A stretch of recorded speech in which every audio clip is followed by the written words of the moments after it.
2008 থেকে 24 পর্যন্ত নির্বাচনের নামে প্রহসন করে যারা এমপি, মন্ত্রী, উপজেলা চেয়ারম্যান এবং মেয়র এই নামে যারা ডাকতেন তাদেরকে উপজেলা চেয়ারম্যান, মেয়র, বিশেষ করে এমপি, মন্ত্রী বলা জায়েজ নাই, কারণ আমরা আপনাকে ভোট দেই।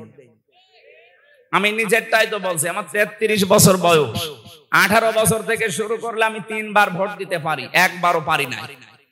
কথা বলছেন না কেন? আপনি পেরেছেন? তাহলে আমার ভোট ছাড়া আপনি এমপি, আপনি মন্ত্রী, এটা তো অবৈধ। যত টাকা নিয়েছেন বেতন ভাতা সব ফেরত দেওয়া লাগবে।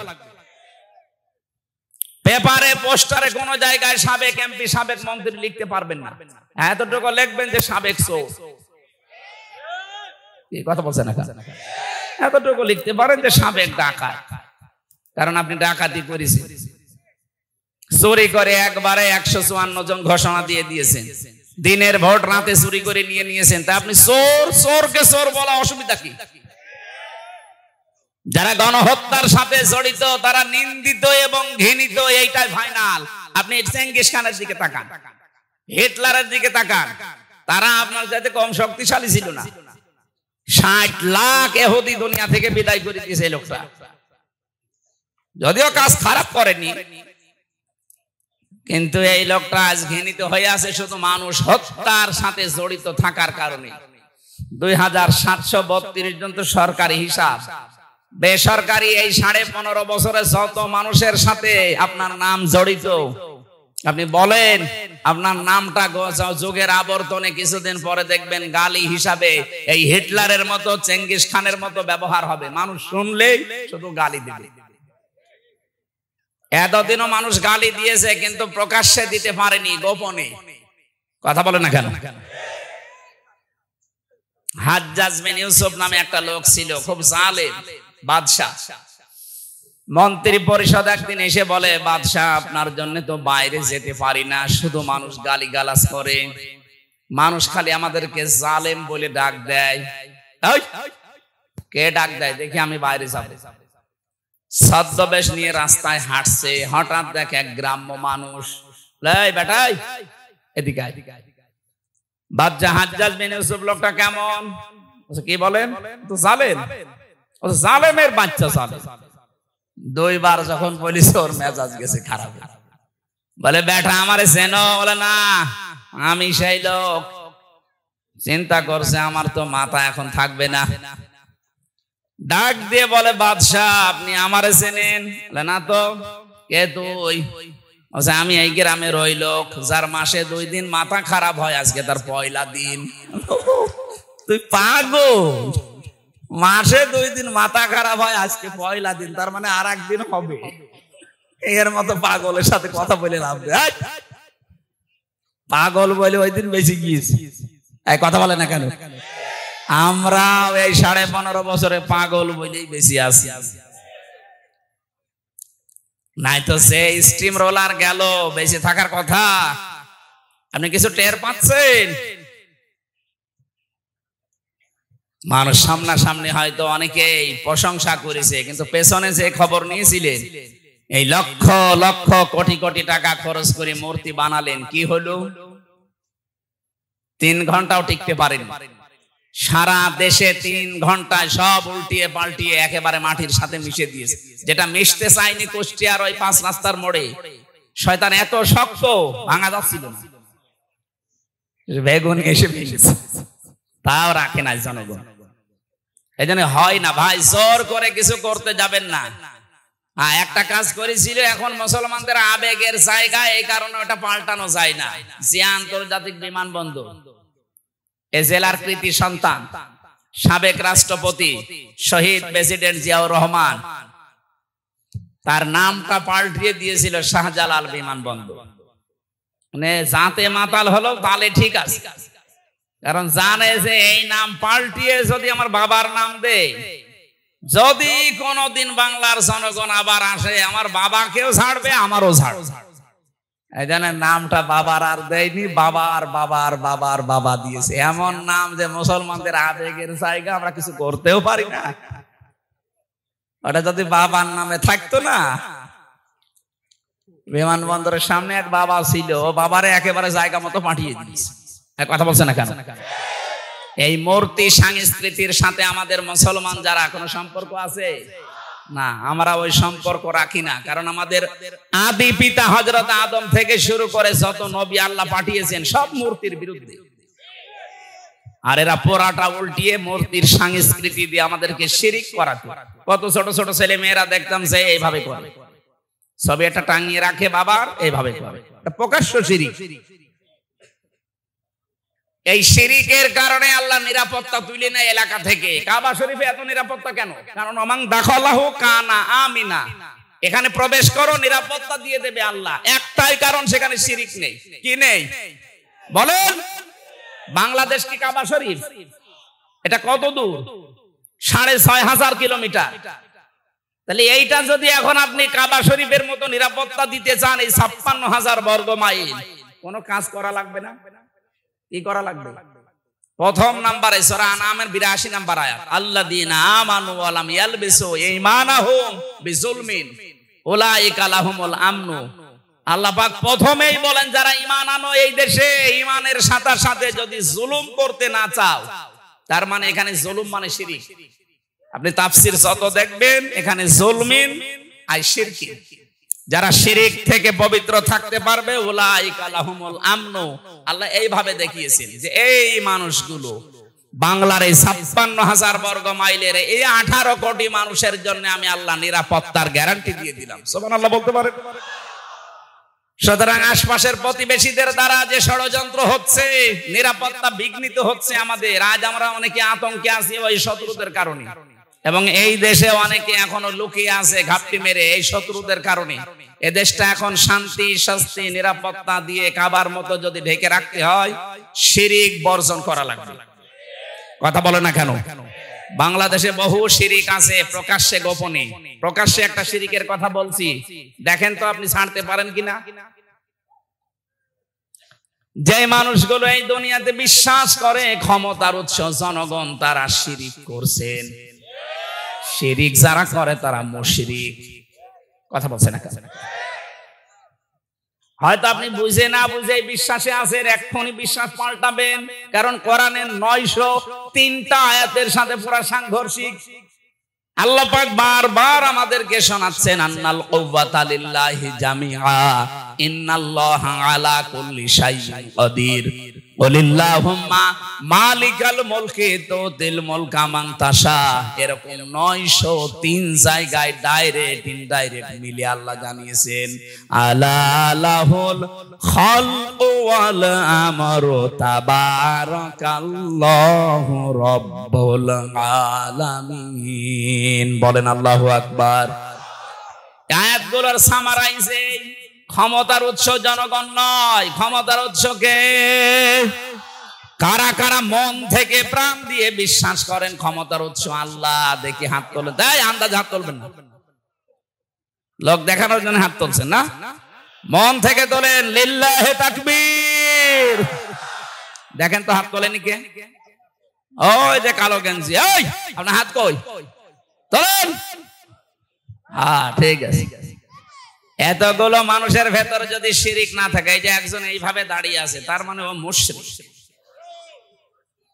ওরে কোরআন শরীফের দলিলে হবে না, ওরে বাকারি শরীফ লাগবে। আপনি শিরিক করে তো নিজে বিপদে পড়ছেন না ভাই, আমাদেরকেও বিপদে ফেলছেন। এ বাংলাদেশে বাবার আর নিজের শিরিক করে যদি নিজেরা বিপদে পড়তো কিচ্ছু বলতাম না। শিরিক করে দেশের শান্তি, স্বস্তি, নিরাপত্তা গোল্লায় যাচ্ছিল। কথা বলছে না? কারণ আল্লাহর ঘোষণা, যারা শিরিক করে ওই জায়গা থেকে আল্লাহ শান্তি তুলে দেয়।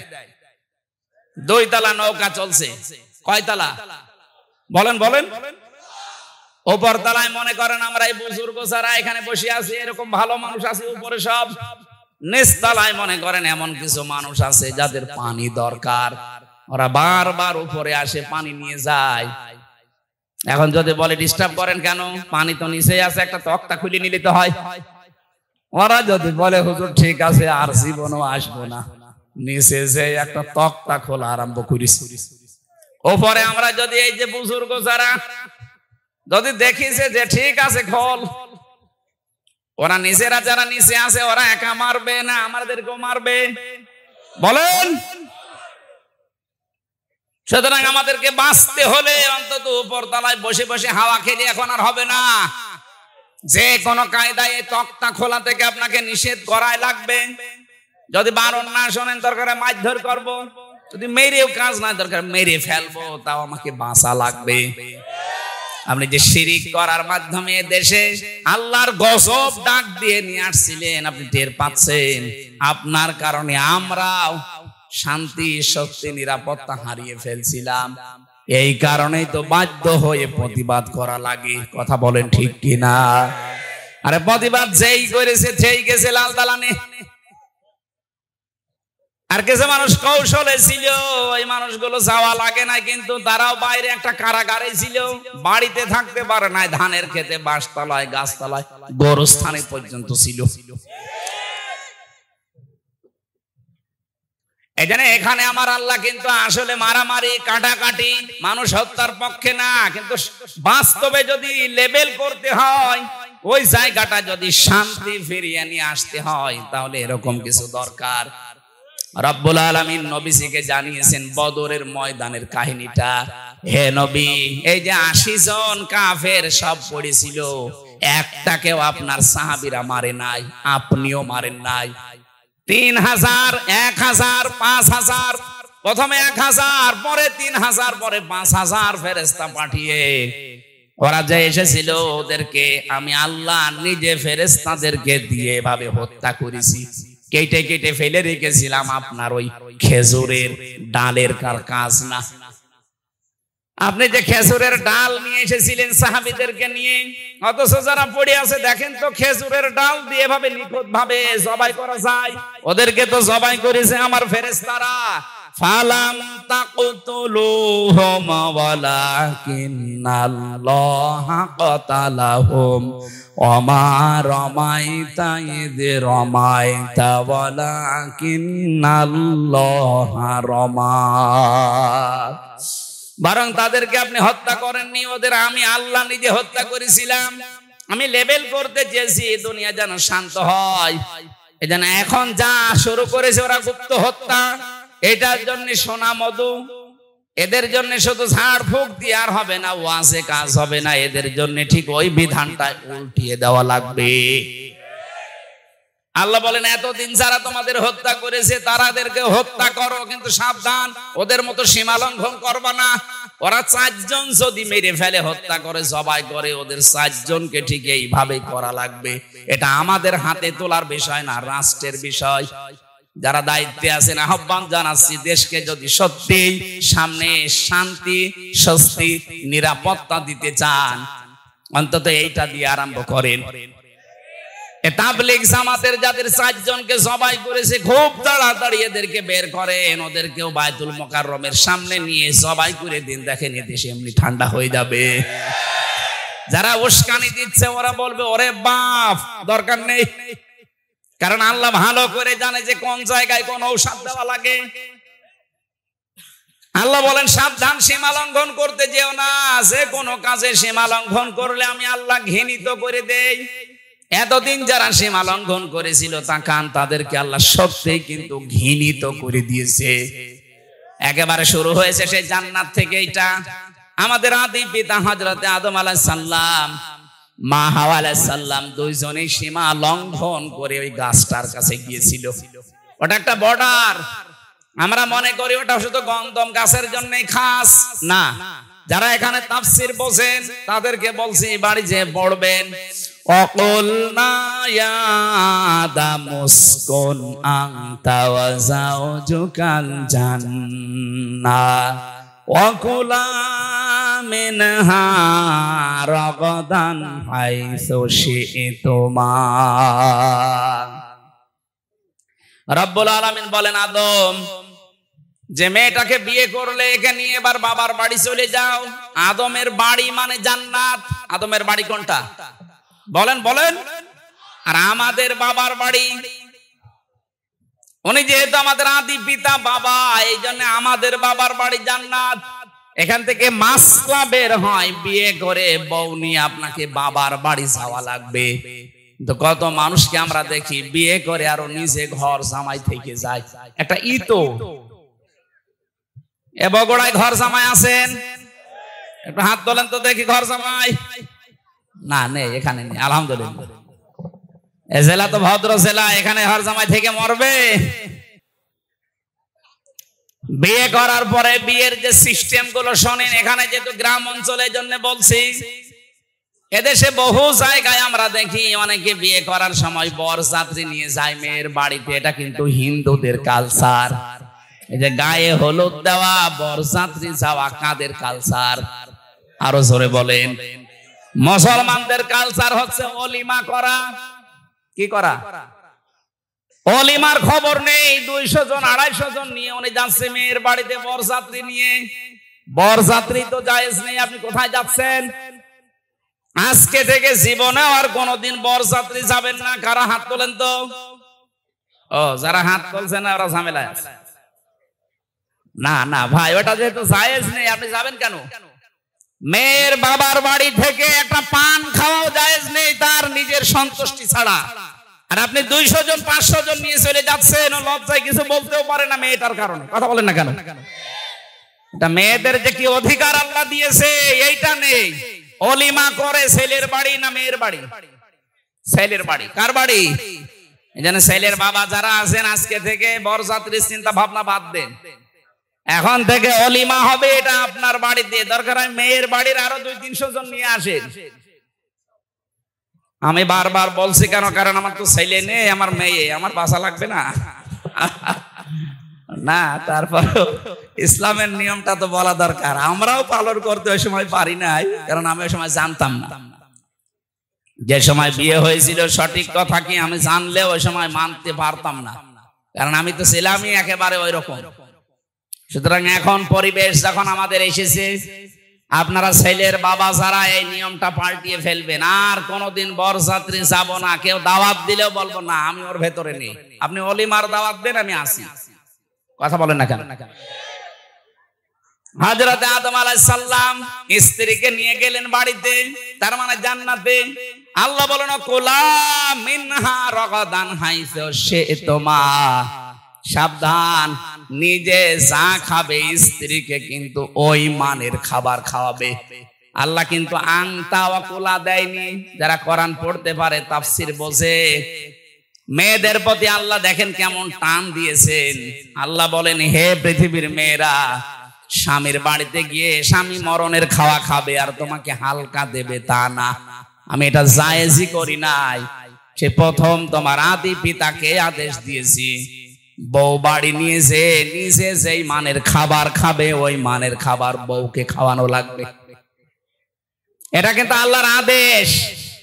আজ অনেক নামাজি, অনেক রোজাদার হজ করে আসে, কিন্তু পারিবারিক জীবনে এটা নেই। না, আপনার নামাজ হবে না, কারণ এটা একটা হক। যেই মানের খাবার খাবেন, যেই মানের পোশাক পরবেন, যেই মানের জায়গায় থাকবেন, ওইটা স্ত্রীকে ওইভাবে দেওয়া, এটা আল্লাহর নির্দেশ। আমাদের আদি পিতাকে আল্লাহ দিয়েছেন। কেউ যদি মনে করে এ আর কি দুনিয়ার কাজ, এটুকু না, এইটা দিয়ে আপনার জান্নাত তৈরি হবে। কেউ যদি তার স্ত্রীর জন্য, তার মেয়ের জন্য খরচ করে, তার মায়ের জন্য, নবীজি বলেন ওই টাকার হিসাব কিয়ামতে দেওয়া লাগবে না। আপনি কোন পীরের দরবারে, কোন মাজারে, কোন খানকায়, কোন বাবার দরবারে টাকা দিলে টাকার জবাব দেওয়া লাগবে না, কথা আমি পাইনি। কিন্তু স্ত্রীকে, নিজের মাকে, নিজের মেয়েকে সাধ্য মতো যদি তাদের পেছনে খরচ করেন, এমনকি স্ত্রীর সাজগোজ করার জন্য যদি মাসে 5-10 হাজার টাকাও খরচ হয়, পুরা 10,000 আল্লাহর রাস্তায় দান করার সওয়াব হবে। মাসে 10,000 না, বিয়ে করার পর থেকে আজ 50 বছরও 10,000 টাকা সাজগোজ করার জিনিস কিনে দিয়েছেন। বলছেন না, তাই আপনার বিয়ে করার দরকার কি? আল্লাহ বলেন রাগাদান হাইসু শি'তুমা। বউ নিয়ে শুধু বাবার বাড়ি থেকে নিজের বাড়িতে এসে ঘর বন্দি করে রাখবা না। মাঝে মাঝে বেড়াতে যাও, সাধ্য মতো যেখানে ইচ্ছা যাও, যা ইচ্ছা খাও, কিন্তু সাবধান, ওয়ালা তাকরাবা হাদিহিশ শাজারাতা। এই গাছটার নিকটে যাবা না, ফাতাকুনা মিনাজ জালিমিন, তাহলে জালেম হয়ে যাবা। তার মানে এই গাছটা বলতে শুধুমাত্র ওই গন্ধম গাছই না, গাছ মানে একটা বর্ডার। গাছ মানে কি? আল্লাহ পাক বলেন পৃথিবীতে আমার এরকম বর্ডার আছে 500, এই কোরআন শরীফে আছে। এই 500 বর্ডারের কাছে যখনই যাবেন, আদম নবী আলাইহিস সালাম যেমন গাছ বর্ডার ওভারটেক করেছিলেন, সন্তান হিসাবে তোমরা বর্ডার ওভারটেক করবা না, যেখানে যে দেখবা থমকে যাবা। বিয়ে বাড়িতে গেছো নিজের বউ নিয়ে, নিষেধ নেই, কিন্তু এমন বিয়ে বাড়িতে যাওয়া যাবে না যেখানে গেলে বড় পর্দা থাকে না, নিজেরও পর্দা থাকে না। এরকম বিয়ে বাড়ি নেই? হ্যাঁ, কথা বলে না কেন? এরকম মেলায় যাওয়া যাবে না যেখানে গেলে বড় পর্দা নেই, আপনারও নেই। এই যে চলছে ওয়াজের মাহফিলে, যদি এই মেলায় এই পর্দায় না থাকে, ও ছাতা দেওয়ার দরকার কি? আমি তো শুধু একটা উদাহরণ দিলাম যে বিয়ে বাড়ির আজ হাজারো জায়গা আছে যেখানে গেলে পর্দার মতো বিধান মানা যায় না, জীবন চলে চাইলে ওখানে যাওয়া যাবে না, এটা আল্লাহর নিষেধ। যদি এরপরও কেউ সীমা লঙ্ঘন করেন, আল্লাহ পাক বলেন সে আমার কাছে ঘৃণিত, সে জালেম। বলেন নাউজুবিল্লাহ। সম্মানিত মা বোনেরা, যারা বাইরে যেতে চান, দুইটা বিধান আছে পর্দার, একটা রুখসাত, একটা আজিমাত। আপনার এই মুখমণ্ডল, হাতের কবজি আর পায়ের পাতা বাদ দিয়ে বাকি শরীর ঢেকে আপনি বাইরে যেতে পারবেন, এটা ছাড় আছে। কিন্তু যদি আপনি আজিমাত মেনে চলতে চান, খাস পর্দা যেটা বলা হয়, হাত মোজা, পা মোজা, চোখের উপরে একটা পাতলা কিছু দেওয়া লাগবে, যেটা হেজাব বলা হয়। এটা যদি করতে পারেন তাহলে তো সোনাই সোহাগা। যদিও মেয়েদের পর্দাটা মুখমণ্ডল, হাতের কবজি আর পায়ের পাতা খোলা রাখলেও গুনাহ হবে না। অনেক আলেম যায় এটা জানিয়েছে যে না, মুখটা যেহেতু সৌন্দর্যের প্রতীক, এজন্য মুখটাও ঢেকে রাখা লাগবে। ছেলেদের পর্দা হচ্ছে নাভি থেকে শুরু করে হাঁটু পর্যন্ত। হাবি থেকে শুরু করে হাঁটু পর্যন্ত যদি কোনো পুরুষের ঢাকা থাকে, পুরা শরীরে কাপড় না থাকে, অসুবিধা নেই, আপনি তার ফরজ আদায় হয়ে যাবে। মেয়েরা এখান থেকে মাসলা পেয়েছি আমি, আপনারা যদি নামাজ পড়েন, শাড়ি পরে নামাজ পড়লে আপনার নামাজ কিন্তু হবে না যদি চুল বেরিয়ে যায়। শাড়ি পরে নামাজ পড়ছেন, যদি সেজদায় রুকুতে গিয়ে চুল বেরিয়ে যায়, চুল দেখা যায়, আপনার নামাজ ভেঙে যাবে। এজন্য মেয়েদের সর্বোত্তম সুন্নাতি পোশাক আমার মনে হয় যেটা সালোয়ার কামিজ। কি আজকে থেকে পরিবারে এইটা বানিয়ে দেবেন, শাড়ির এই প্রচলন বাদ দিয়ে দেন। হাত পর্যন্ত হাতা বানাবেন ঢিলা ঢালা, পা পর্যন্ত লম্বা বানাবেন, ছায়া পায়জামা নিচে চাই পরুক, ব্লাউজ থাকবে এবং মাথা থেকে শুরু করে পুরা বুক টানিয়ে একটা বড় ওড়না থাকবে। হঠাৎ কোন পরপুরুষের সামনে পড়ে গেলেও পর্দার মতো ফরজ বিধানটা লঙ্ঘন হবে না। আপনি কি ইয়ার কি মনে করেন পর্দাকে? এটা যে ফরজ অনেকে জানে কিন্তু মানে তো না, আরো টিটকারি করে। পর্দার এই বিধানটা নফল না ফরজ? নামাজের মতো ফরজ। অথচ নামাজ পড়ছে অনেক মহিলা, পর্দা নেই। আমি আশা করব এখান থেকে আপনি মেনে নেবেন, আল্লাহর সীমানার বাইরে যাওয়া যাবে না, একটা বর্ডার। আল্লাহ রাব্বুল আলামিন এমন ভাবে বর্ডারটা তৈরি করে দিয়েছেন। আপনি আমরা যারা পুরুষ মানুষ আছি, এখানে যত পুরুষ আছেন, আজকে থেকে এই দুইটা ঔষধ কোরআনে আছে, আমরা এখন থেকে মেনে চলবো। তাহলে পর্দার মতো এই বিধান এবং জেনা থেকে আপনাকে আল্লাহ বাঁচিয়ে দেবে। আজ অনেক পুরুষ মানুষ কল দেয়, বলে হুজুর এক বউ, কতদিন আর কি করব, ভালো লাগে না, অন্যেরটা দেখলে খুব ভালো লাগে। কি আমি নিজে পেয়েছি মোবাইলে, অনেকেই বলে এক জিনিস আর কতদিন ভাল লাগে না, অন্যটা দেখলে কিন্তু খুব ভালো লাগে। এটার কারণ আছে, সূরা নূর 30 নম্বর আয়াতে আল্লাহ এই কারণটা দিয়েছেন। আপনি যদি এই কথা বলেন যে এক জিনিস 2 বছর হয়ে গেল আর কতদিন কি করব, তে আপনার মেয়েটাও তো বলতে পারে যে এক ছাতা আর কতদিন করব, বলতে পারে না? এই জন্য নিজের বর প্রতি আকর্ষণ বাড়বে, অন্যের প্রতি ঘৃণা জন্মাবে, আপনার আকর্ষণ কমে যাবে। সূরা নূরের 30 নম্বর আয়াত যদি মানতে পারেন, 15 দিন মানবেন, মাত্র 15 দিন, দেখেন আপনার অন্য মহিলার প্রতি আকর্ষণ কমবে। আল্লাহর ঔষধ মিস্টেক হবে না, হবে। মানে পরীক্ষা নিরীক্ষা করে তারপরে ঔষধ দিয়েছে। আমাদের ভেতরের অবস্থা তো আল্লাহ জানে। ডাক্তারের কাছে গেলে পরীক্ষা নিরীক্ষা করে যেমন 1 টাকার ঔষধ দিলেই সেরে যায়, আল্লাহ পাক বলেন তোর পুরা বডিটা আমি জানি যে কিভাবে বানিয়েছি। এটা পরীক্ষা নিরীক্ষা করে দুটা ঔষধ দিলাম, এখন থেকে মানা লাগবে। অকুল্লিল মুমিনিনা ইয়াগুদ্দু মিন আবসারিহিম ওয়া ইয়াহফাযু ফুরুজাহুম যালিকা আযকা লাহুম ইলা আখির আয়াত। যতগুলো তাফসীর আমি মিলিয়েছি আয়াতের সাথে, সব মুফাসসিরিন ইকরাম বলেছেন দুইটা এই ঔষধ পান করো। আল্লাহ গ্যারান্টি দিয়েছেন তুমি কোনোদিন জীবনে তোমার জিনার গুনাহ আমলনামায় উঠবে না। নিজের স্ত্রীর প্রতি তোমার ভালোবাসা আকর্ষণ বাড়তে থাকবে দিনের পর দিন। বিভিন্ন তাফসিরে দিনের উল্লেখ আছে, আমি এক তাফসিরে 15 দিন মাত্র পেয়েছি। এজন্য আপনাকে আমি আহ্বান জানাচ্ছি, মেনে চলবেন আজকে থেকে। 1 নম্বরে কোন মহিলাকে যদি দেখেন সঙ্গে সঙ্গে নিজের চোখ নিম্নগামী করবেন, মন চাইলেও তাকানো যাবে না। নিজের স্ত্রী বাদ দিয়ে অন্য কোন মহিলাকে তো কামনা করা জায়েজ না, না কামনা করাই জায়েজ নেই, করা না শুধু হর্ষাই আছে। ইল্লা আলা আজওয়াজিহিম, এই আয়াত অনুযায়ী নিজের জায়েজ স্ত্রী বাদ দিয়ে অন্য কোন মহিলাকে কামনা করাই জায়েজ নেই। এই জন্য বলছি যারাই সামনে পড়বে সে যেই হোক, সঙ্গে সঙ্গে মন চাইলেও একটু শক্ত হন, আপনার সিদ্ধান্ত আপনাকে বাঁচাতে পারে। আপনি আজকে সিদ্ধান্ত নিয়ে আমল করা শুরু করেন, মাত্র 15 দিন, যে 14 জন মহিলা বাদ দিয়ে যত সুন্দরী মহিলা আমার সামনে আসুক, আমি চোখ নিচের দিকে নামাবো। কয়জন মহিলা বলেন বলেন? এর ভেতরে আপনার আপন মা, আপন খালা, আপন ফুফু, নিজের ভাইয়ের মেয়ে, বোনের মেয়ে, এরপরে আপন পুত্র বধূ, যেটা এটার কি বলে আমি জানি না এলাকায়, যে ছেলের বউ, যেটা এরকম 14 জন মহিলা সূরা নিসার 21 নম্বর আয়াতের তাফসিরে পাবেন। এই 14 জন মহিলা বাদ দিয়ে পৃথিবীর কোন মহিলা সে যত সুন্দরী হোক আর যত কালো হোক, সামনে পড়লে একবারের বেশি আর তাকাতে পারবেন না, সঙ্গে সঙ্গে আপনি নিচের দিকে নিম্নগামী করবেন। আপনি আজকের পেপারে দেখেছেন বাংলাদেশের সবচেয়ে বেশি যেটা বেড়ে যাচ্ছে সেটার নাম ডিভোর্স। এই একটাই মাত্র কারণ, নারী পুরুষের উভয়ের জন্য।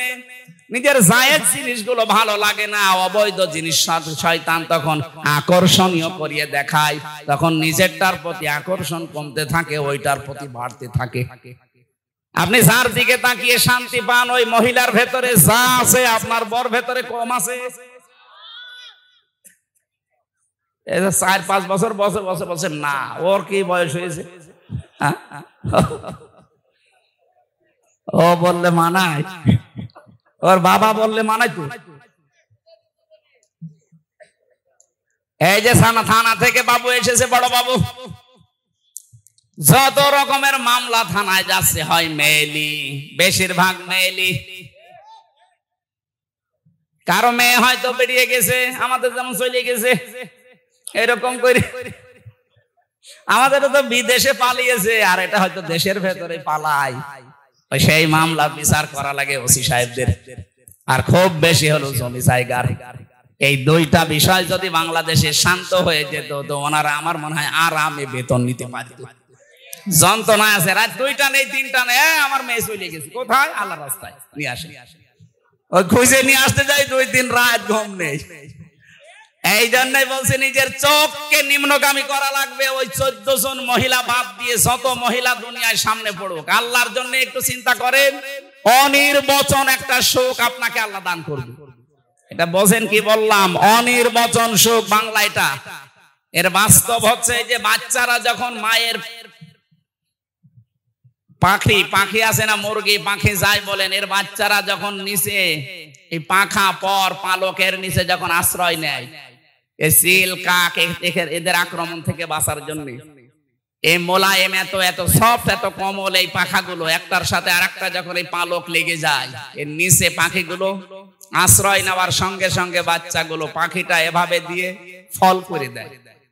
এর নিচে বসে বসে একটা কিচির মিচির আওয়াজ দেয়। এটা বাংলাতে বলে অনির্বচন সুখ। আপনি যদি সত্যি আজকে থেকে মহিলার দিকে না তাকিয়ে চক্ষুকে নিম্নগামী করে থাকতে পারেন, কিছুক্ষণ পরে দেখবেন মনের ভেতরে একটা আলাদা শান্তি আল্লাহ দিয়ে দেবেন। আপনি তো একেবারে 1 মিনিটে 3-4 বার করে দেখেন, শান্তি পাবেন কি করে? দুই নাম্বারে আমাদের লজ্জাস্থানের হেফাজত করা লাগবে। এটার ব্যবহার আজ যেখানে সেখানে হচ্ছে না। এই জেনা থেকে বাঁচার জন্য আকাশ সংস্কৃতির নামে যেটা চলছে, ভারতের পিনআপ করা পত্রিকাগুলো, এগুলো বন্ধ করা দরকার সরকারি ভাবে। অনেক কন্টেন্ট এই তথ্য মন্ত্রণালয় থেকে শুরু করে বাতিল করার চেষ্টায় আছে।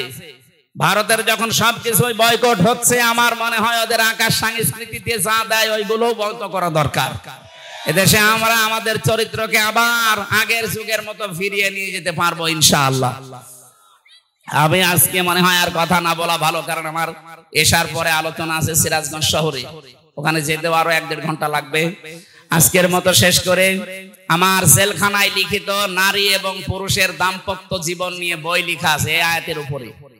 গাড়ি কোথায় আছে আমি জানি না, আপনারা স্বামীকে বলবেন ছেলেকে মেয়েকে পাঠিয়ে বইটা নিয়ে যেতে। স্বামীকে পড়াবেন আর স্বামীরা পড়াবেন স্ত্রীকে। এর ভেতরে যে তথ্যগুলো আছে আমল করতে পারলে আশা করছি ভালো হবে। আল্লাহুম্মা আমিন। এখানে আছে, বইটা নিয়ে যান এখান থেকে। লা ইলাহা ইল্লা আনতা সুবহানাক ইন্নী কুনতু মিনাজ জালিমিন। রব্বানা যালামনা আনফুসানা ওয়া ইল্লাম তাগফির লানা ওয়া তারহামনা লানাকুনান্না মিনাল খাসিরিন। আল্লাহ, যে যুবকগুলো কোরআনে কারিমের এই অনুষ্ঠানের আঞ্জাম দিয়েছে, এদেরকে কবুল করো। এ মাহফিল করতে গিয়ে যে মানুষগুলো শ্রম দিয়েছে, এগিয়ে এসেছে কষ্ট করে, তুমি ওসমানের মতো এদেরকে মঞ্জুর করে নাও। সম্মানিত মা বোনেরা, পর্দার আড়ালে খাদিজার মতো, আয়েশার মতো বানিয়ে দাও। পরিবারে অনেকের শান্তি নেই, আল্লাহ তোমার সালাম নামের খাতিরে শান্তি দান করো রব্বুল আলামিন। দেশটা যখন অন্তত শান্তি স্বস্তি নিরাপত্তা দিয়ে দিয়েছো, এ দেশে তোমার কোরআনের বিধানগুলো তুমি চালু করে দাও। তোমার বান্দা বান্দীদের দিল মন এদিকে ঝুঁকিয়ে দাও। চর্মচোখে এটা আমাদের বড় ইচ্ছা লাগে, আশা লাগে, আকাঙ্ক্ষা, তামান্না লাগে যে তোমার কালাম দিয়ে বাংলার 56,000 বর্গ মাইল চলছে। আন্তর্জাতিক যত ষড়যন্ত্র আছে সবকিছু থেকে আমাদেরকে বাঁচাও। কোরআনে কারিমের এই নিয়ম নীতিটা তুমি আমাদের জন্য সহজ করে দাও।